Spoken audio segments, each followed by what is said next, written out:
Shalom, and welcome to another in our series of podcasts from Temple Beth, a dynamic center for conservative Judaism in Los Angeles.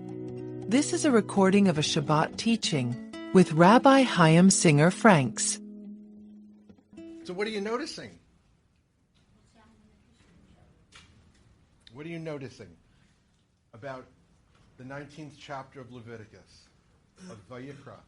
Yes, Deborah. That whoever came up with these laws was very familiar with human nature and how we tend to act when we're left to our own devices. Okay, so there is something about these particular type of mitzvot that we find here that seem to imply what's going on outside of the page. That is to say, why do we have such mitzvot? Probably because people were doing the things that need to be prohibited. It seems implicit. Is it necessarily the case? I think it is. Any thoughts about this? Other observations about the nature of the mitzvot that we find in chapter 19? All over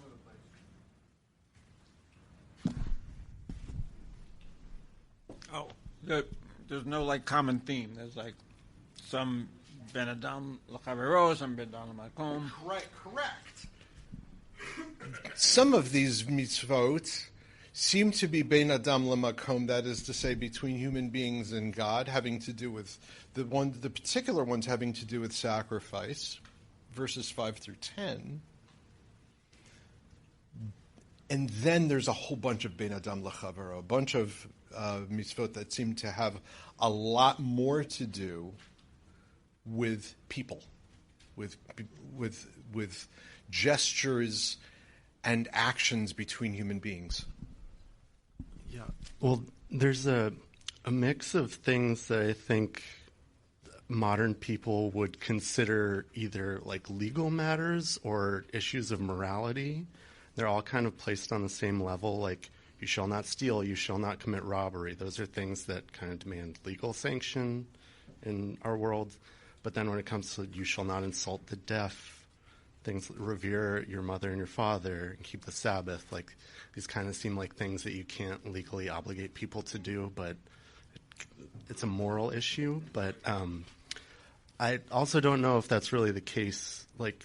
At the very end, there are the words chukim and mishpatim, and is there a meaningful difference between these? I don't know. Good observations. Okay. So we have what appear to be a mix, what appear to be civil law. So it feels like when you read through it, it feels like the authors were able to condense everything you need to know in a pretty short chapter. All of them can be kind of parlayed into something else that relates to how to live your life every day. I agree. It's dense and intense and very broad. And then you get into areas where have we evolved in certain ways, some things we certainly wouldn't necessarily agree with in modern society, etc. But the thing that struck me actually is right in the very first lines, the Kedoshim to you, you shall be holy before I am holy. It's sort of, it seems like they're creating a framework for holiness here. Excellent. So on the one hand, there's something very practical about them. Things that we already seem to know also from prior chapters in the Torah about honoring mother and father, Shabbat. But your observation is a keen one. Kedoshim to you, you shall be holy. What? I'm holy? What? You can be holy like God's holy? Pretty cool. Is it pretty cool? Yeah, it was the first thing I read, and it spoke to me. It said, but I'm going to read it so everyone could hear it. 1 second here. Where's the Cliff Notes? You want take it back to 692? 693. 693, sorry. 693. I said, whoa, this is really worth paying attention to. Watch this.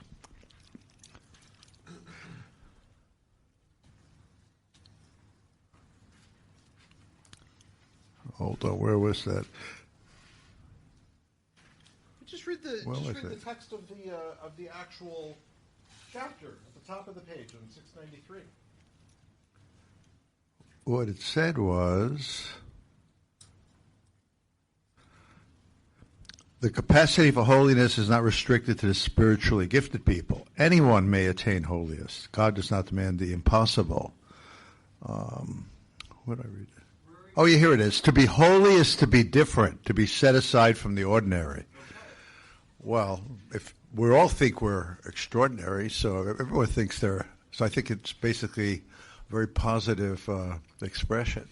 You're absolutely right, because on the one hand, we understand God to be something. God is revered. God is other.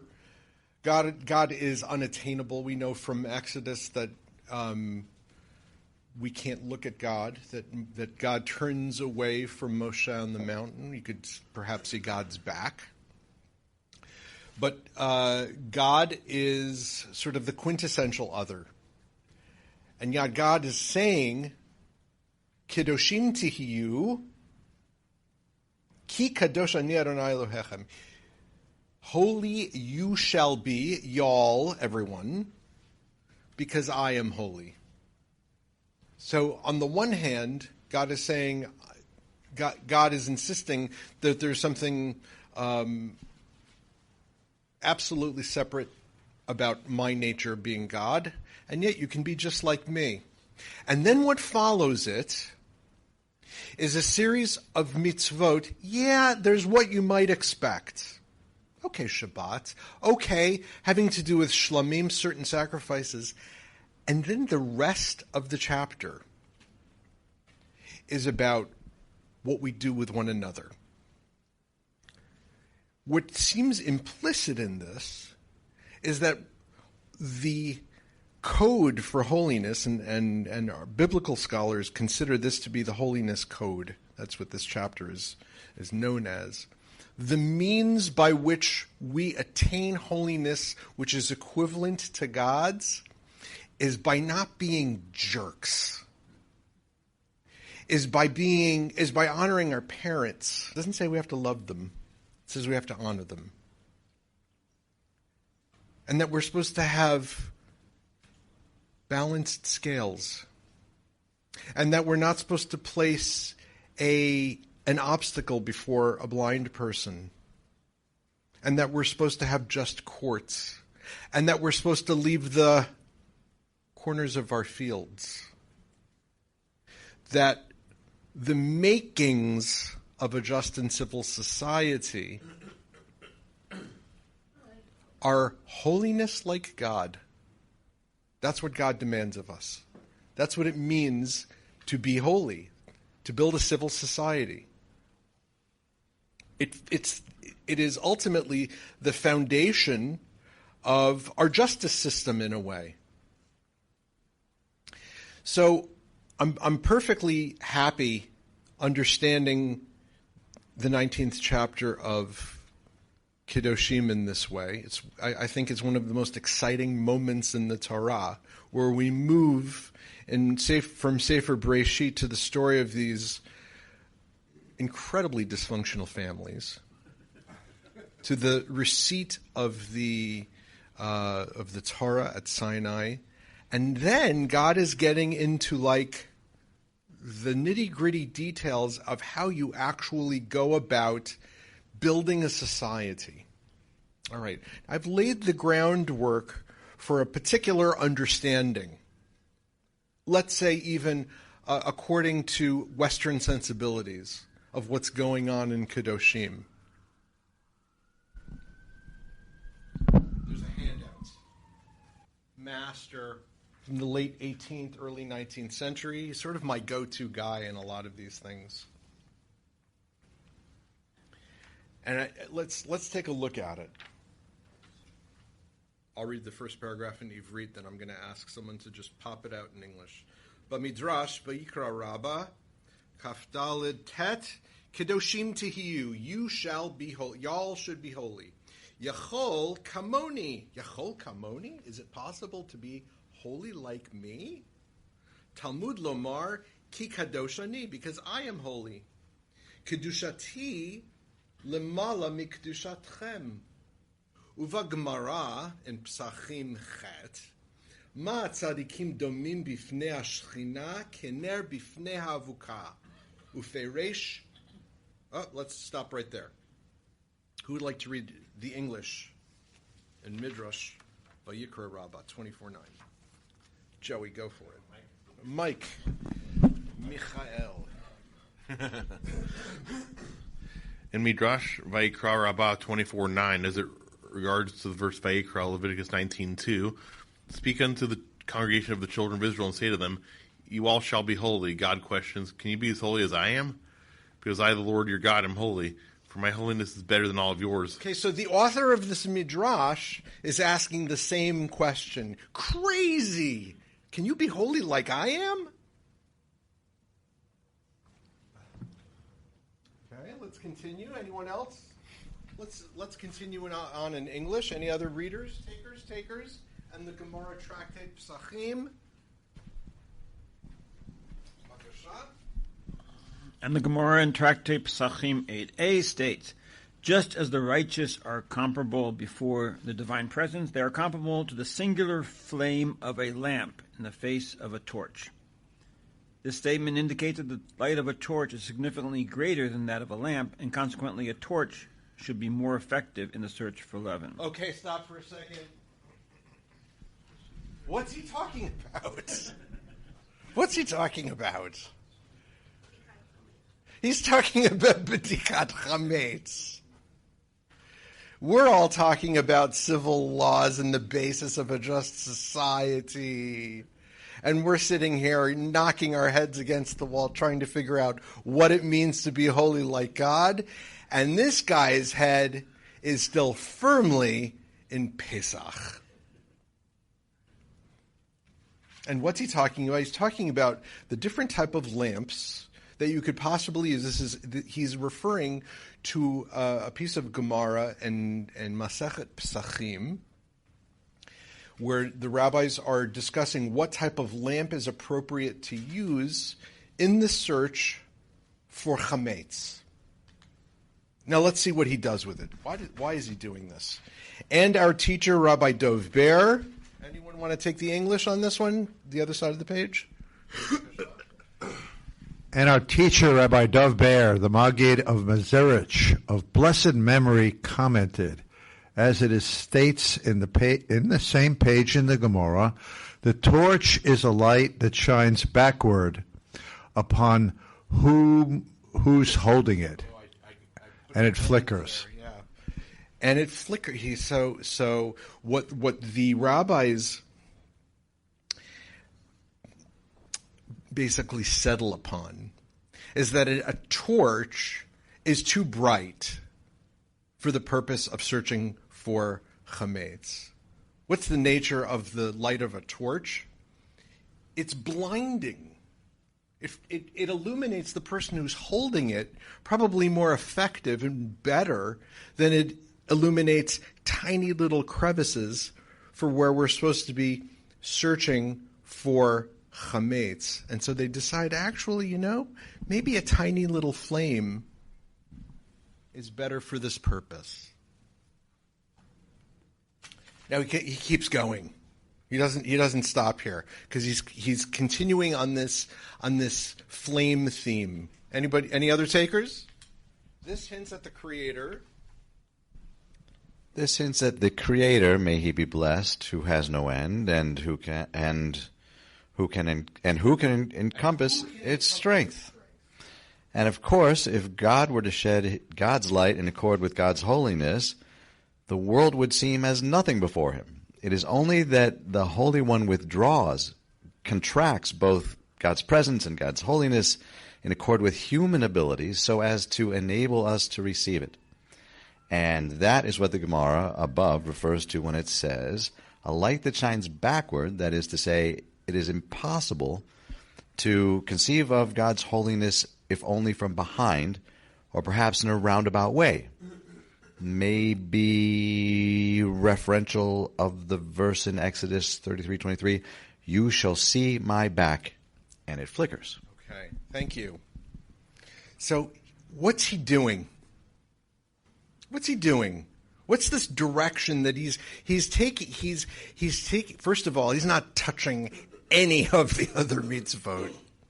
And I can tell you he devotes this is just one paragraph of about 4 pages on Parashat Kedoshim, and nowhere in the entire 4 pages does he touch any of the other mitzvot. The entire 4 pages are dedicated to this one verse. That's it. That's all he cares about. Well, I shouldn't say it's all he cares about. I shouldn't say that. Why? Because it's possible that he's finding the key to our understanding and our appreciation and our ability to apprehend and humanize what it means to be holy within one verse. And what's he doing here? What's he doing? I have one question. I don't really understand the question. But I'm just looking here where it says, because can you be as holy as I am? Because I, the Lord your God, am holy. Interpreting that as, for my holiness is better than all of yours. I don't see where that comes from. That's right. Where is that coming from? It's implicit. What the midrashist is very good, excellent observation. The midrashist is implying that God is basically saying, "Oh, my holiness is better and greater than yours, honestly." And that is what is inside of this, you shall be holy for I am holy. It's not possible. And yet, what he's suggesting is that what we might look to are other indications where holiness is hinted at. And what is most accessible for him, apparently, is light.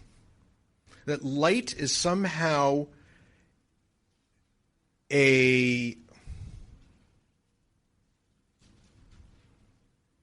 gesture in the physical real world of kadosh, of holiness. Why, aside for a moment from the Pesach reference, why might the light of a flame serve that purpose for him?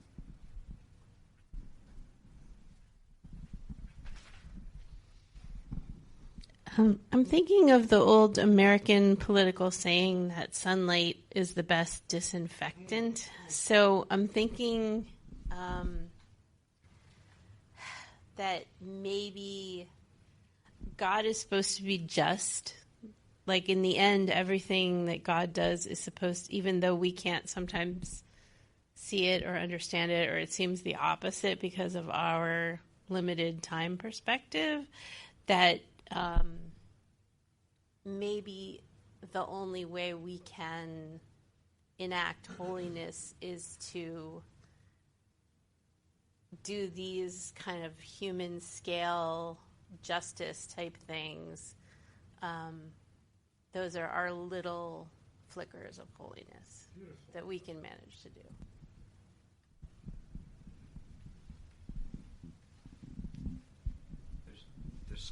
There's something about scale here, I think, about, torch, okay, emblematic of God and God's holiness, perhaps, and candle, perhaps, ours. And this is going to sound corny, but you put a lot of candles together and you get a lot of light, perhaps. But even just recognizing that there's just a lot of, light is light in some ways. And there's, light travels at the same speed, whether it's a torch, I guess, or a candle, perhaps. I don't know. There's just, we're trying hard to, I think, find some kind of parity between human holiness and God's holiness. Yes, exactly. And I think you're standing on the target. He's reaching. He's trying to find meaning in it. He's trying to find a way to make this thing work because he can't. Because he doesn't know what it means to be ki kadoshani, kedoshim tihiu ki kadoshani. He's trying to make it work. Right, yeah.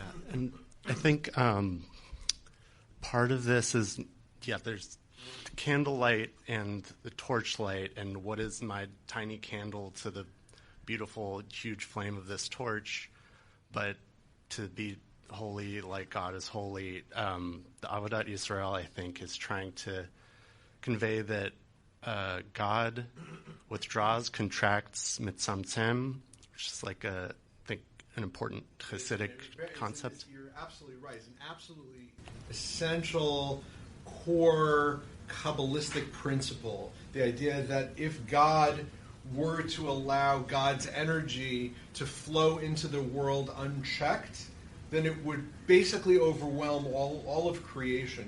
And so God, as an act of compassion, contracts God's self to a certain extent, allowing us and creation to exist.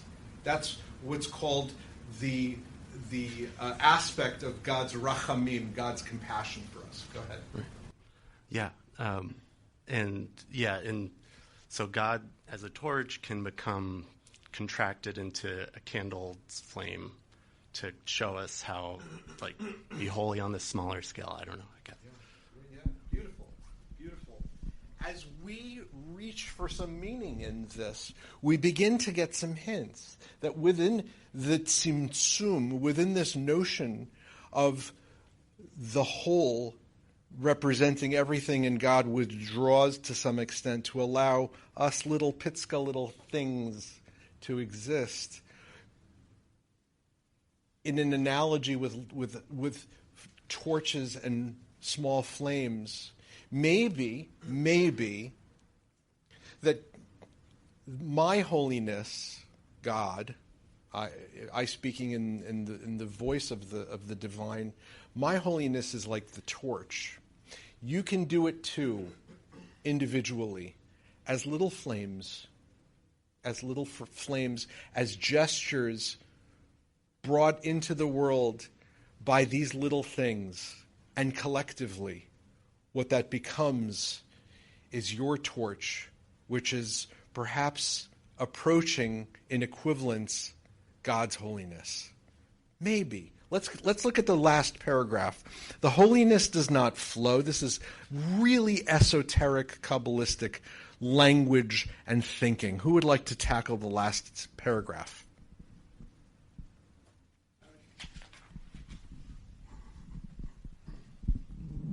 The holiness does not flow at once and constantly, but rather little by little, that is, in a trickle. And at times the light, returns, reflects. And that is the meaning of the aforementioned Midrash and its clarification of the verse in Vayikra, you all shall be holy like me. That's the verse. Is saying, you will not stand in my holiness constantly, rather you will aspire to return from time to time to be like me. The text of the Midrash states, because I am holy, and my holiness is greater than yours, and therefore one must be in the aspect of reflected light. You cannot receive the divine light directly because it would overwhelm you. So this teaching is to enable all of you to be in reception of that light. Whereas you, on the other hand? Yeah, so there's the last line in Ivrit. If you look at the very last line, he says, Ma she'en kain atem, which when I was studying this with my teacher, Dr. Aryeh Cohen, he said that line even shouldn't be there because he's basically saying, whereas you, on the other hand, and it's like, what? He's been talking about us the entire time. What are you talking about? So I included it because who am I to leave it out? So he's suggesting that maybe to appreciate and understand and be in reception of God's light is in some way to be a mirror of it. To be that if only we can reflect God's light through the actions that are outlined going forward, maybe we can achieve that holiness. And so I would like to offer a bracha that we can aspire to this light. We can aspire to it through the light of Havdalah, which we'll do in a few moments, and in our ongoing attempt to apprehend and understand what it is that God wishes of us.